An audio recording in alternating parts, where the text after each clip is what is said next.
കൂട്ടുകാരെ, എല്ലാവർക്കും നിജൂസ് വേൾഡിൻ്റെ പുതിയൊരു വീഡിയോയിലേക്ക് സ്വാഗതം. എല്ലാവരും സുഖമായിട്ടിരിക്കുന്നെന്ന് വിശ്വസിക്കുന്നു. ഞങ്ങളിവിടെ സുഖമായിട്ടിരിക്കുകയാണ്. അപ്പോൾ എല്ലാവരും സന്തോഷത്തോടെയും ആരോഗ്യത്തോടെയും ഒക്കെ ഇരിക്കുക കേട്ടോ. ഇന്നത്തെ വീഡിയോയിൽ ഞാൻ സംസാരിക്കുന്നത് ഇംപ്ലാന്റേഷൻ ബ്ലീഡിങ്ങിനെയും പീരിയഡ്സിൻ്റെ ബ്ലീഡിങ്ങിനെയും എളുപ്പത്തിൽ തിരിച്ചറിയാൻ പറ്റുന്ന ഒരു ടിപ്പിനെ പറ്റിയിട്ടാണ് കേട്ടോ. ഇംപ്ലാന്റേഷൻ എന്ന് പറയുന്നത് നമുക്ക് ഓവുലേഷൻ കഴിഞ്ഞിട്ട് 6 to 12 ഡേയ്സിനകത്ത് ഉണ്ടാകുന്ന ബ്ലീഡിംഗ് ആണ്. നോർമൽ പീരിയഡ്സ് ഉള്ളവർക്ക്, കൃത്യമായിട്ട് റെഗുലർ സൈക്കിൾ ഉള്ളവർക്ക് ഇംപ്ലാന്റേഷൻ ഏകദേശം നടക്കുന്നത് അവരുടെ ഓവുലേഷൻ കഴിഞ്ഞ് 12 ഡേയ്സിനകത്തായിരിക്കും. എന്നാൽ ഇറഗുലർ മെൻസ്ട്രൽ സൈക്കിൾ ഉള്ളവർക്ക്, എന്നാണ് കൃത്യമായിട്ട് പീരിയഡ്സ് വരുന്നത് എന്ന് എക്സ്പെക്ട് ചെയ്യാൻ പറ്റാത്തവർക്ക് അവരുടെ ഓവുലേഷൻ നടന്നിട്ട് കൃത്യം ഏത് ദിവസം ഇംപ്ലാന്റേഷൻ നടക്കും എന്ന് പറയാനായിട്ട് സാധിക്കില്ല. അങ്ങനെയുള്ളവർക്ക് ഇംപ്ലാന്റേഷൻ ബ്ലീഡിംഗ് ചിലപ്പോൾ ഉണ്ടാകുന്നത് അവർ നെക്സ്റ്റ് പീരീഡ് എക്സ്പെക്ട് ചെയ്യുന്ന ദിവസങ്ങളിലായിരിക്കും. അങ്ങനെ വരുന്ന സമയത്ത് ഇംപ്ലാന്റേഷൻ ബ്ലീഡിംഗ് ആണ് നമുക്ക് ഉണ്ടായത് എങ്ങനെ എളുപ്പത്തിൽ റെക്കഗ്നൈസ് ചെയ്യാമെന്ന് നമുക്ക് നോക്കാം. ഒരുപാട് ടിപ്സ് ഇംപ്ലാന്റേഷൻ ബ്ലീഡിങ്ങും പീരിയഡ്സ് ബ്ലീഡിങ്ങും എങ്ങനെ തിരിച്ചറിയാം എന്നുള്ള ഒരുപാട് പോയിന്റ്സ് ഓൾറെഡി നമ്മുടെ ചാനലുണ്ട്. ആ പോയിന്റ്സിനെ പറ്റി ഞാൻ കടക്കുന്നില്ല. നിങ്ങൾ നിജൂസ് world implantation bleeding and periods bleeding എന്ന് ടൈപ്പ് ചെയ്ത് കഴിഞ്ഞാൽ നിങ്ങൾക്ക് ആ വീഡിയോസ് ലഭിക്കുന്നതായിരിക്കും കേട്ടോ. അപ്പോൾ ഇവിടെ ഇംപ്ലാന്റേഷൻ ബ്ലീഡിങ്ങും പീരിയഡ്സ് ബ്ലീഡിങ്ങും തിരിച്ചറിയാനായിട്ടുള്ള ഒരു ടിപ്പിനെ പറ്റി സംസാരിക്കാം. സാധാരണയായിട്ട് നമുക്ക് പീരിയഡ്സ് ഉണ്ടാകുന്ന സമയത്ത് പീരിയഡ്സിന്റെ ഫ്ലോ തുടങ്ങുന്നത് ആദ്യം കുറച്ചുണ്ടാകും, പിന്നെ അത് ഗ്രാജുവലി കൂടും. ചിലപ്പോൾ ചില കേസുകളിൽ ആ ഒരു ബ്ലീഡിങ് കുറച്ചായിട്ട് നിൽക്കാറുമുണ്ട്. ഇറഗുലർ മെൻസ്ട്രൽ സൈക്കിൾ ഉള്ളവർക്കും, PCOD ഉള്ളവർക്കും, തൈറോയിഡ് ഉള്ളവർക്ക്, ഒബിസിറ്റി ഉള്ളവർക്ക്, പ്രൊലാക്റ്റിന്റെ വ്യത്യാസമുള്ളവർക്കൊക്കെ ഇങ്ങനെ ബ്ലീഡിങ് ഇടയ്ക്ക് വെച്ച് നിൽക്കുന്ന ഒരു പ്രവണത കാണാറുണ്ട്. എന്നാൽ അങ്ങനെയുള്ളവർക്ക് ഇപ്പോൾ പീരിയഡ്സ് ആണ് അവർക്ക് ഉണ്ടായിട്ടുള്ളതെങ്കിൽ അവർക്ക് മനസ്സിലാക്കാനായിട്ട് സാധിക്കുന്നത് ക്ലോട്ട്സ് വഴിയാണ്. ക്ലോട്ട്സ് നിങ്ങൾക്ക് എല്ലാവർക്കും അറിയാൻ സാധിക്കും. നമുക്ക് പീരിയഡ്സിന്റെ ബ്ലഡ് പോകുന്ന സമയത്ത് ഉണ്ടാകുന്ന കുഞ്ഞു രക്തക്കട്ട.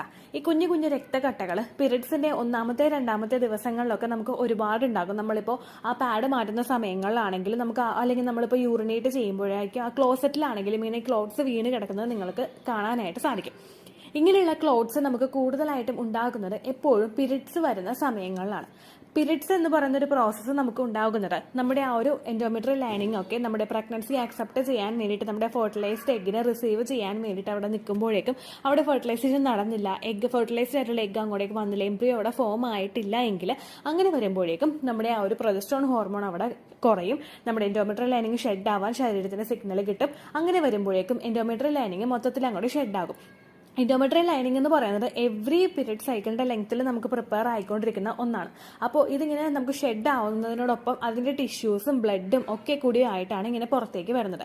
ഈ ടിഷ്യൂസ് ഇങ്ങനെ വരുന്നതിന്റെ ഭാഗമായിട്ടാണ് നമുക്ക് കുഞ്ഞു അവിടെ ബ്ലഡ് കട്ടകൾ നമുക്ക് അവിടെ ഫോം ചെയ്യുന്നത്.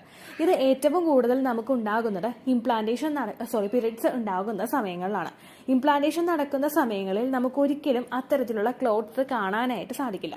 ഇംപ്ലാന്റേഷൻ ബ്ലീഡിങ് നമുക്ക് ഉണ്ടാകുന്നത് എപ്പോഴാണെന്ന് വെച്ച് കഴിഞ്ഞാൽ ഏകദേശം നമുക്ക് ഇംപ്ലാന്റേഷൻ സക്സസ്ഫുൾ ആയിട്ട് ആ ഫെർട്ടിലൈസ്ഡ് ആയിട്ടുള്ള എഗ്ഗ് വന്ന് നമ്മുടെ ആ ഒരു യൂട്രസിന്റെ ലൈനിങ്ങിന്, നമ്മുടെ എൻഡോമെട്രിയൽ ലൈനിങ്ങിന് അത് പറ്റുന്ന ഒരു എൻവയോൺമെന്റ് അത് കണ്ടെത്തി അവിടെ അത് അറ്റാച്ച് ആകുന്ന സമയത്താണ് നമുക്ക് ഇംപ്ലാന്റേഷൻ ബ്ലീഡിങ് ഉണ്ടാവുന്നത്.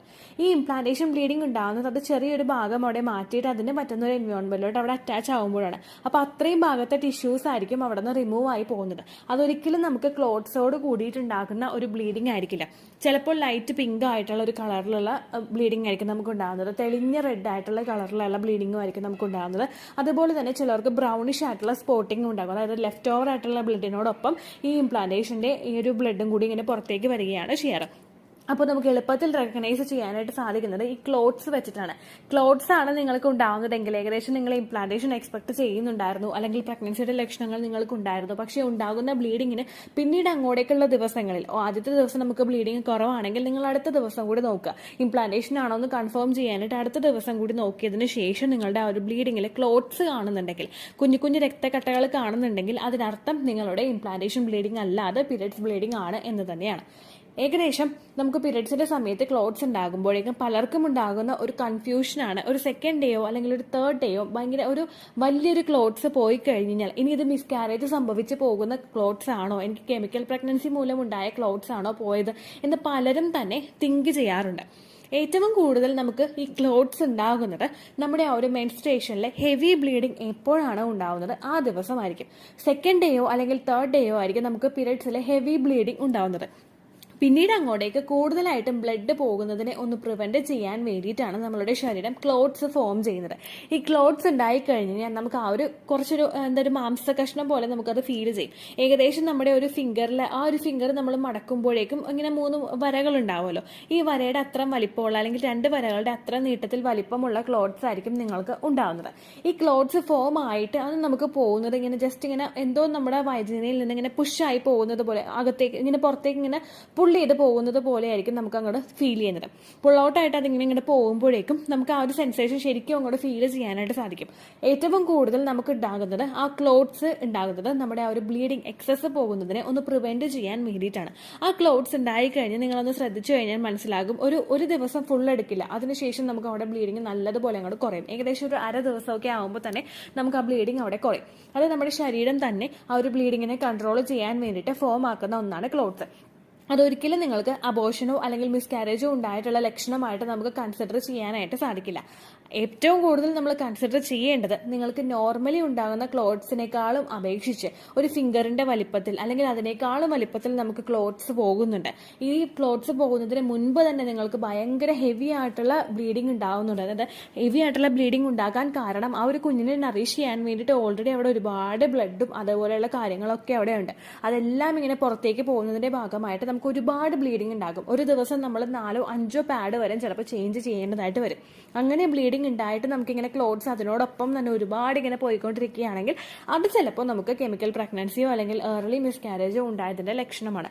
അതല്ലാതെ പീരിയഡ്സിന്റെ ബ്ലഡ് പോകുന്നതിനോടൊപ്പം നോർമലി നമുക്ക് ബ്ലീഡിങ് ഉണ്ടായിട്ട് അതിനോടൊപ്പം ഈ ഒരു രക്തക്കട്ട പോലെ പോകുന്നത് അതൊരിക്കലും നിങ്ങൾക്ക് മിസ്കാരേജ് ഉണ്ടായതിന്റെ ലക്ഷണമല്ല കേട്ടോ.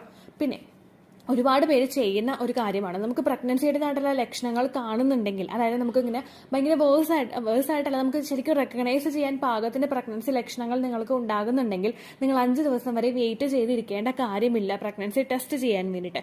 നിങ്ങൾക്ക് അതായത് ഇപ്പോൾ വൊമിറ്റ് ചെയ്യാനായിട്ട് ധാരാളം ഇങ്ങനെ വൊമിറ്റ് ചെയ്യാനായിട്ട് നമുക്ക് തോന്നുന്നു, അല്ലെങ്കിൽ നമ്മൾ ഫെയിൻ്റ് ആയി പോകുന്നു, ഇടയ്ക്കിടയ്ക്ക് നമുക്ക് ഇങ്ങനെ നോസിയ കൂടുതലായിട്ട് ഇങ്ങനെ വരുന്നു, അങ്ങനെയുള്ള ബുദ്ധിമുട്ടുകൾ നമുക്ക് പ്രഗ്നൻസിയുടേതാണ് എന്ന് പറയുന്ന സോക്കോൾഡ് പ്രഗ്നൻസി ലക്ഷണങ്ങളുണ്ടല്ലോ, ആ ലക്ഷണങ്ങൾ നിങ്ങൾക്ക് വരികയാണെങ്കിൽ നിങ്ങൾ 5 ദിവസം വരെ വെയിറ്റ് ചെയ്ത് നിൽക്കേണ്ട ആവശ്യമില്ല. നിങ്ങൾ ടെസ്റ്റ് ചെയ്തിട്ട് നിങ്ങൾക്ക് നെഗറ്റീവ് കിട്ടുന്നുണ്ടെങ്കിൽ അല്ലെങ്കിൽ ഫെയിൻറ്റ് ലൈൻ കിട്ടുന്നുണ്ടെങ്കിൽ നിങ്ങൾ അടുത്തതായിട്ട് HCG ബ്ലഡ് ടെസ്റ്റ് ചെയ്ത് നോക്കുക. HCGയുടെ വാല്യൂ നിങ്ങളുടെ ശരീരത്തിൽ ഉണ്ടോ എന്ന് നോക്കുക. അപ്പോൾ നമുക്ക് കൃത്യമായിട്ട് അറിയാനായിട്ട് സാധിക്കും. ഏറ്റവും കൂടുതൽ ഇങ്ങനെ പ്രഗ്നൻസി ഒരുപാട് നാളുകളായിട്ട് ട്രൈ ചെയ്യുന്നവരൊക്കെ ഇങ്ങനെ ചെയ്യുന്നത് നമുക്ക് പ്രഗ്നൻസി ഒന്ന് സപ്പോർട്ട് ചെയ്ത് കൊടുക്കുന്നതിനും ഏർലി സ്റ്റേജിൽ കുഞ്ഞിന് വേണ്ടുന്ന ന്യൂട്രിയൻസ് ആയിട്ടുള്ള നമ്മൾ മൾട്ടിവിറ്റമിൻസ് എടുക്കുന്നതിനും അതുപോലെ ഫോളിക് ആസിഡ് എടുക്കുന്നതിനും ഒക്കെ അത് ഒരുപാട് സഹായിക്കും കേട്ടോ. അപ്പോൾ ഈ കാര്യങ്ങൾ നിങ്ങൾ മസ്റ്റായിട്ട് ശ്രദ്ധിക്കുക. അപ്പോൾ നിങ്ങൾക്ക് മനസ്സിലായി കാണുമെന്ന് വിശ്വസിക്കുന്നു. ഇംപ്ലാന്റേഷൻ ബ്ലീഡിംഗ് ആണ് നിങ്ങൾക്ക് ഉണ്ടായിട്ടുള്ളതെങ്കിൽ അതൊരിക്കലും ഹെവി ആയിട്ടുള്ള ബ്ലീഡിംഗ് ആയിരിക്കില്ല. ആ ബ്ലീഡിങ്ങിനോടൊപ്പം നിങ്ങൾക്ക് ഒരിക്കലും രക്തക്കട്ടകൾ കാണാനായിട്ട് സാധിക്കില്ല. ആ ബ്ലീഡിംഗ് ഒരിക്കലും ഒരു ദിവസം കഴിഞ്ഞ് അടുത്ത ദിവസം എത്തുമ്പോഴേക്കും അതിന്റെ വോളിയം കൂടില്ല, എപ്പോഴും കുറഞ്ഞു വരികയേ ചെയ്യുള്ളൂ. അതിന്റെ പെയിനും നിങ്ങൾക്ക് വളരെയധികം കുറവായിരിക്കും കേട്ടോ. അപ്പോൾ ഇത്രയുമാണ് ഇംപ്ലാന്റേഷൻ ബ്ലീഡിങ്ങും പീരിയഡ്സിന്റെ ബ്ലീഡിങ്ങും തമ്മിലുള്ള ഡിഫറൻസിനെ പറ്റിയിട്ടുള്ള വീഡിയോ. എന്തെങ്കിലും സംശയം ഉണ്ടെങ്കിൽ നിങ്ങൾ കമന്റ്സിൽ ചോദിക്കുക. പണ്ടത്തെ വീഡിയോയ്ക്ക് കമന്റ്സ് ഇടുന്നവർക്ക് റിപ്ലൈ കിട്ടുന്നില്ലെങ്കിലോ, നമ്മൾ തമ്മിൽ ഓൾറെഡി ഒരു കോൺവെർസേഷൻ ഉണ്ടായിട്ടും അതിന്റെ കണ്ടിന്യൂഷൻ ആയിട്ട് നിങ്ങൾക്ക് റിപ്ലൈ കിട്ടിയിട്ടില്ലെങ്കിലോ, ലേറ്റസ്റ്റ് ആയിട്ട് ഞാൻ ഏത് വീഡിയോ ആണ് അപ്ലോഡ് ചെയ്യുന്നത് അതിന് താഴെ കമന്റ് ഒന്ന് കോപ്പി പേസ്റ്റ് ചെയ്യാനായിട്ട് ശ്രദ്ധിക്കുക കേട്ടോ.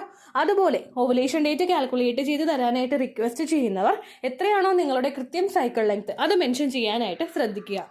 സൈക്കിൾ ലെങ്ത് എന്നതുകൊണ്ട് ഉദ്ദേശിച്ചത് ഓരോ മാസവും എത്ര ദിവസം കൂടുമ്പോഴാണോ ബ്ലീഡിങ് വരുന്നത് അതിനെയാണ് കേട്ടോ ഉദ്ദേശിച്ചത്. അതായത് ജനുവരിയിൽ നിങ്ങൾക്ക് ഒരു 1-ാം തീയതിയാണ് ബ്ലീഡിങ് വന്നതെങ്കിൽ, ഫെബ്രുവരിയിൽ നിങ്ങൾക്ക് 2-ാം തീയതിയാണ് ബ്ലീഡിങ് വരുന്നതെങ്കിൽ, ജനുവരി 1-നെ ഡേ 1 ആയിട്ട് എടുത്ത് ഫെബ്രുവരി 2 വരെ എത്ര ദിവസമുണ്ടോ അത് എണ്ണി പറയുന്നതാണ് സൈക്കിൾ ലെങ്ത് എന്നതുകൊണ്ട് ഉദ്ദേശിച്ചത് കേട്ടോ. ബ്ലീഡിങ് നടന്ന ദിവസം നിങ്ങൾ എടുത്താൽ മതിയാകും. സ്പോട്ടിങ് നടന്ന ദിവസം, അതായത് ചെറുതായിട്ടുള്ള ബ്രൗൺ ഡിസ്ചാർജോ ബ്രൗൺ കളറുള്ള സ്പോട്ടിങ്ങോ വന്ന ദിവസം നിങ്ങൾ എടുക്കുക ആവശ്യം ഇല്ല കേട്ടോ.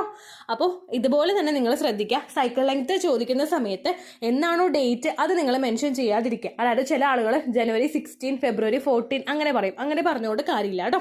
അപ്പോൾ ഇത്രയേ ഉള്ളൂ വീഡിയോ. അടുത്തൊരു യൂസ്ഫുൾ വീഡിയോ ആയിട്ട് നമുക്ക് വീണ്ടും കാണാം. ബൈ.